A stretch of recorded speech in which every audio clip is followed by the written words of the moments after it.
శ్రీమాత్రే నమః. మనము పూజల్లో కొబ్బరికాయ కొడుతూ ఉంటాం కదా! అయితే చాలామంది ఏమంటూ ఉంటారు, జుట్టు లేని కొబ్బరికాయ కొట్టకూడదు అని చెప్తూ ఉంటారు. ఎందుకని అంటే, దాని వెనక ఏదైనా ప్రత్యేకమైన కారణం ఉంటుందా? అంటే, ఇలాంటి కొబ్బరికాయ కొడితే దోషమా? ఇలాంటి వాటి గురించి తెలుసుకుందాం. శ్రవణం, కీర్తనం, విష్ణో స్మరణం, పాదసేవనం, అర్చనం, వందనం, దాస్యం, సఖ్యం, ఆత్మ నివేదనం అనేవి 9 విధాలైన భక్తి మార్గాలనమాట. భగవంతుడికి మనం పూజ చేసేటప్పుడు నవవిధ భక్తులు అంటాం. దీంట్లో చివరిది ఆత్మ నివేదనం.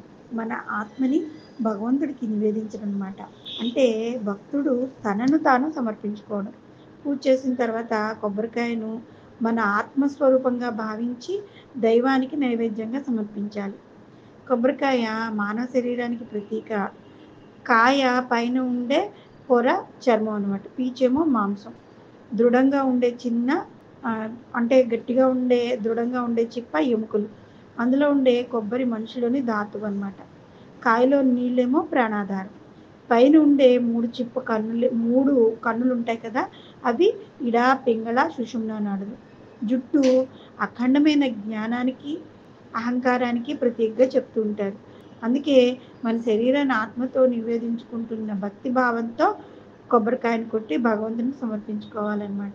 ఇందులో పరమార్థం ఇదే. పిలకలేని కొబ్బరికాయను దేవుడికి కొట్టడం దోషం అవుతుంది అంటూ ఉంటారు.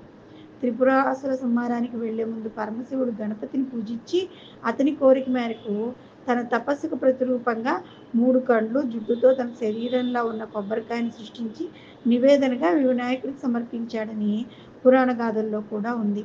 కాబట్టి జుట్టు లేని కొబ్బరికాయ కొట్టకూడదని మన పెద్దవాళ్ళు చెప్పారనమాట. ఇదండి జుట్టు లేని కొబ్బరికాయ కొట్టకూడదు అన్న దానికి ప్రత్యేకమైన కథ. దాని పరమార్థము. శ్రీమాత్రే నమః.